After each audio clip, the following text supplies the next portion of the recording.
د پاکستان طلب نامه یک ټلویزیون د 12 بجو خبري ټولګي ته ښه راغلاست. نن یک شنبه د تلې یا میزان شلمه چې د اکتوبر میاشتې 12 نیټې سره برابر ده. په پیل کې د مهمو خبرونو سرټکي.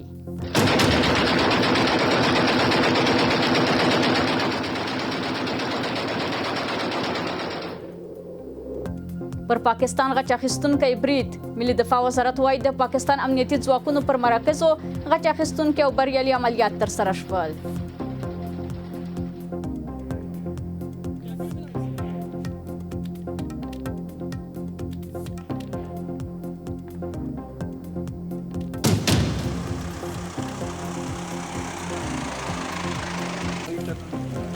د پاکستان له لوري د تورخم دروازې تړل کېده. د ننګرهار سیمه ییز چارواکي وایي پاکستاني پوځیانو د تورخم دروازه د مسافر او سوداګریزو توکو پر مخ تړلې ده.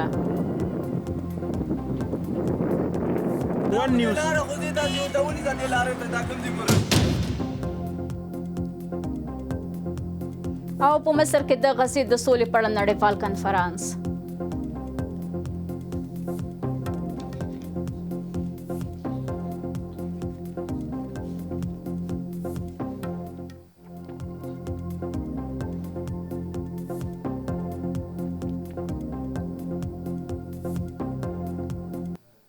اوس هم بشپړ خبرونه.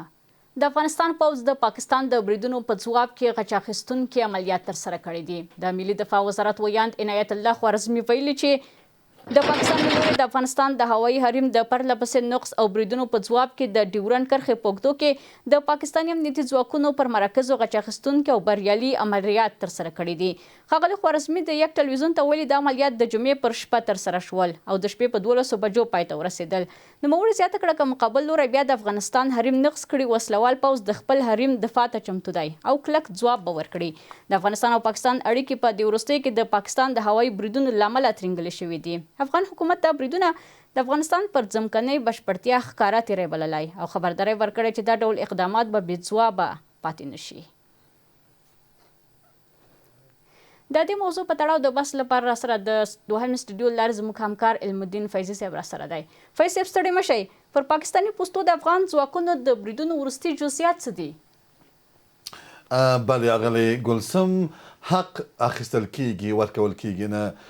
کله چې پاکستاني پوځیانو څو ځلې د افغانستان حریم، هوایي حریم او ځمکنۍ بشپړتیا نقض کړه او وروستۍ پیښه چې په برمل ولسوالۍ کې پر ملکي سیمې برید وکړ، ملي دفاع وزارت هغه وخت د ویلامې په خپرولو سره دغه بریدونه په کلکو ټکو وغندل او دا خبرداری پاکستان ته ورکړل چې د دې بریدونو بیه به د پاکستان پوځ پرې کوي.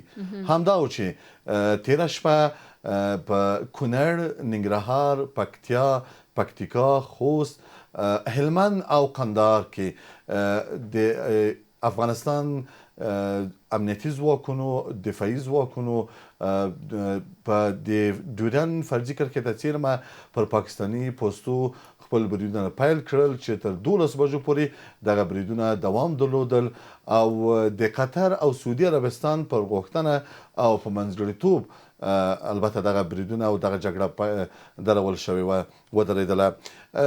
ښاغلي ذبیح الله مجاهد د اسلامي امارت ویاند شیبه وړاندې په یوه خبري ناسته کې د دې بریدونو وروستي جزئیات اعلان کړل. ښاغلي مجاهد په دې خبري ناسته کې وویل چې د افغان امنیتي ځواکونو په دې بریدونو کې 58 پاکستاني سرتیري وژل شوي دي، همدارنګه 10 پاکستاني سرتیري ټپیان شوي دي او په دغه بریدونو کې البته د افغان ځواکونو په بریدونو کې تر 25 پوستې ویجاړه شوي او له منځه تللي دي او همدارنګه د دغو پوستو وسلې او وسلیز تجهیزات هم د افغان ځواکونو لاسته ورغلي دي. فیصل، تاسو په خپلو خبرو کې د ذبیح الله مجاهد چې څو شېبې وړاندې یوه ناسته ترسره کړه او دې ته اشاره وکړه، د دې ناستې وروستي جزئیات څه دي که دا راسره شریک کړئ؟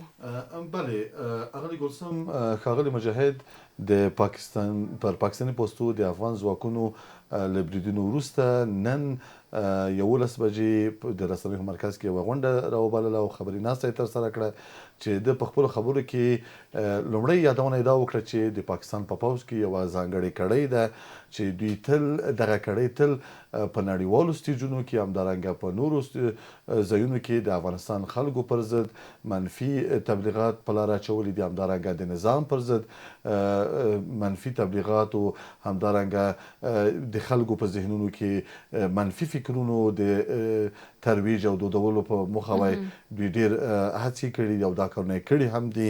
همدارنګه ښاغلي مجاهد ویل چې داعش یو په پاکستان کې پټن ځایونه لري او دغه کړۍ پر ښه خبر ده چې دوی چیرته ځایونه لري، چیرته پټن ځایونه لري، مګر هم سترګې پرې پټوي.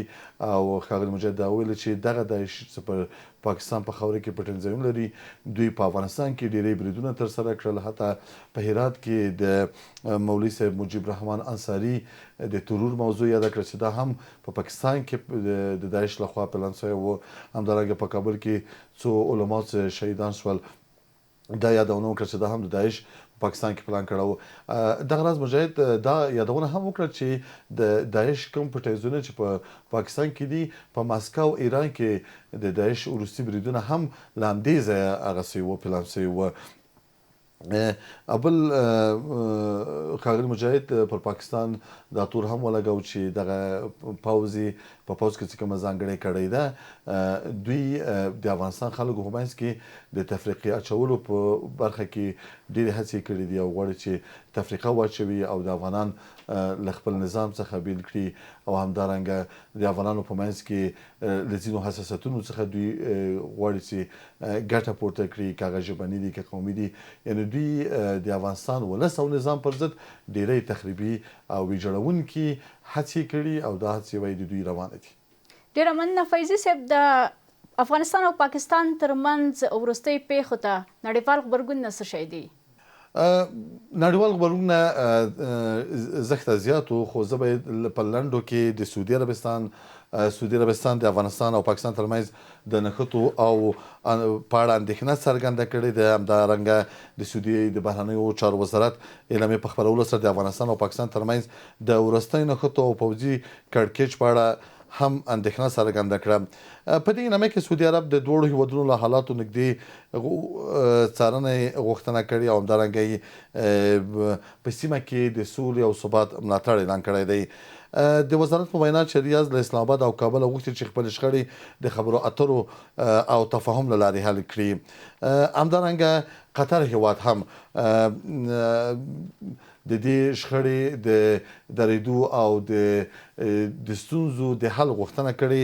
البته د قطر د بهرنیو چارو وزارت په یوې خپره شوې اعلامیه کې د افغانستان او پاکستان ترمنځ د ډیورنډ فرضي کرښې په اوږدو کې د زیاتېدونکي کړکېچ او تاوتریخوالي په اړه ژوره اندېښنه څرګنده کړې.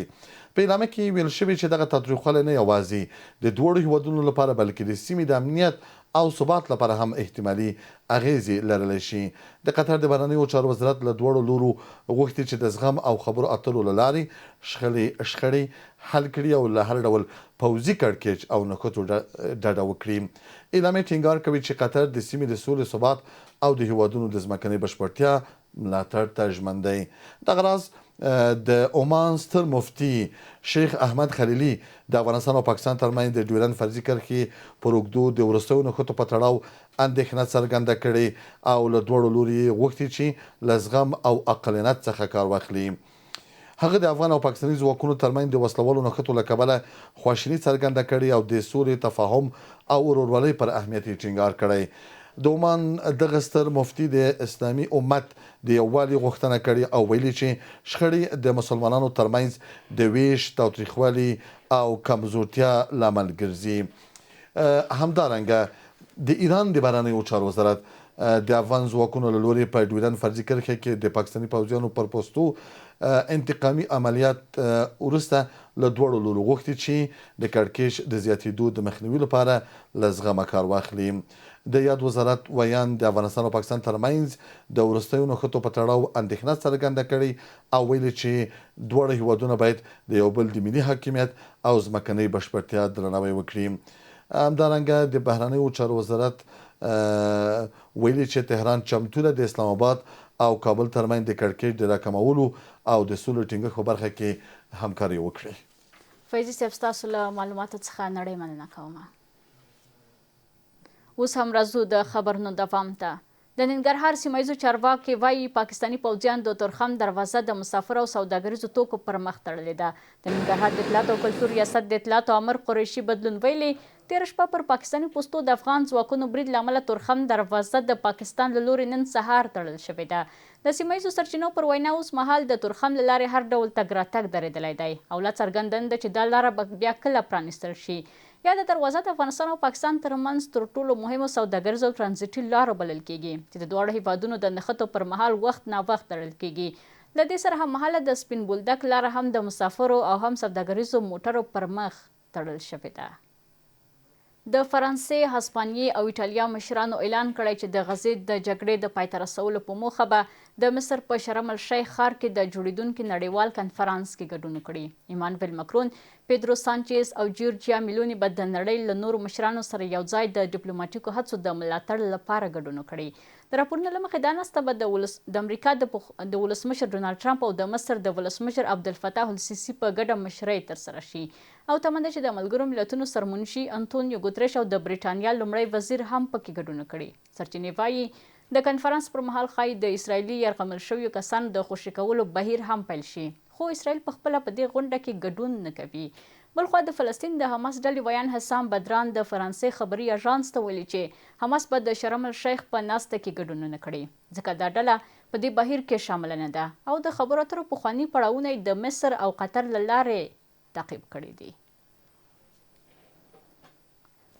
له تاسو خپل ټولو همکارانو په مننې سره زموږ د 12 بجو خبري ټولګه پر همدې ځای پای ته رسیږي. تر بیا